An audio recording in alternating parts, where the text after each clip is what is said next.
కళ్ళు లేనివాడు చూస్తాడు అంటే చూడగలుగుతాడు. అలాగే చెవులు లేని వాళ్ళు అంటే వినగలుగుతారు. అంటే మరి కళ్ళు లేని వాళ్ళు చూడడము, చెవులు లేని వాళ్ళు వినడము ఇవన్నీ ఎలా చేయగలుగుతారు అనే దానికి ఆ ప్రమాణం ఏంటి అంటే నాలెడ్జ్ అంటారు. అంటే జ్ఞానం ఉందిగా అందరికీ. ఇప్పుడు కళ్ళు ఒక్కటి చూడకపోయినా మళ్ళీ తినడానికి వాడు చూసుకోవటానికి అవన్నీ కూడా అప్లై చేస్తాం కదా.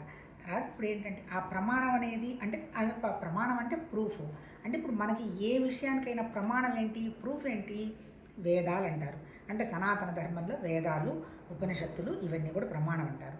నిజం చెప్పాలంటే వేదాలు ఏం చెప్పింది, జ్ఞానం గురించి చెప్పింది. అంటే వేదం అంటే ఏంటి, తెలుసుకోవటం అని అర్థం. జ్ఞానం గురించి చెప్పింది.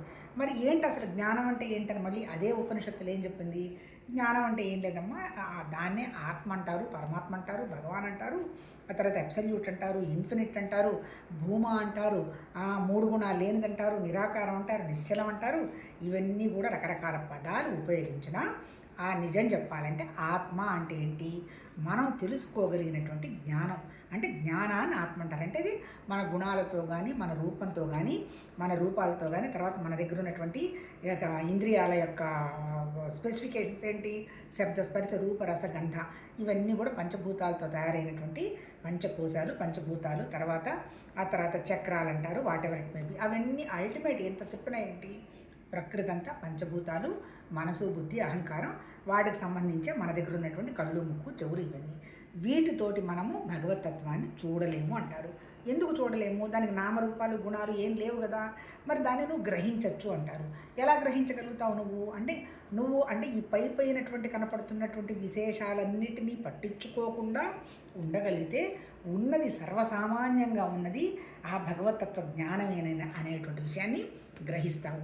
అంటే దానికి కళ్ళతో చూడక్కర్లేదు, చెవులతో వినక్కర్లేదు, నోటితో మాట్లాడక్కర్లేదు. కాకపోతే మన దగ్గర ఉన్నది అదే జ్ఞానం అనేటువంటి విషయం మనం గ్రహిస్తాము అని మన వేదాలు వాళ్ళు చెప్పటం జరిగింది.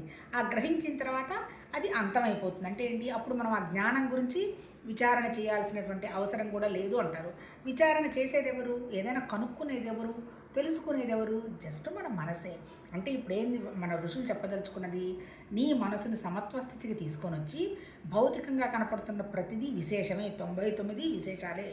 ఆ 99 విశేషాలతో నువ్వు ఎలా ఉండాలి, ఇండిఫరెంట్గా ఉంటూ. అంటే ఇండిఫరెంట్గా అంటే నువ్వు చేయాల్సిన పనులన్నీ నీ ద్వారా జరిగిపోతూ ఉంటాయి. కానీ అవి పెద్దగా నువ్వు వాటికి అంత విలువ ఇవ్వకుండా నీ దగ్గరే ఉన్నది సర్వత్రా వ్యాపించినటువంటి భగవతత్వ జ్ఞానం ఎలా ఉంది, నిశ్చలంగా, నిశ్శబ్దంగా ఉంది.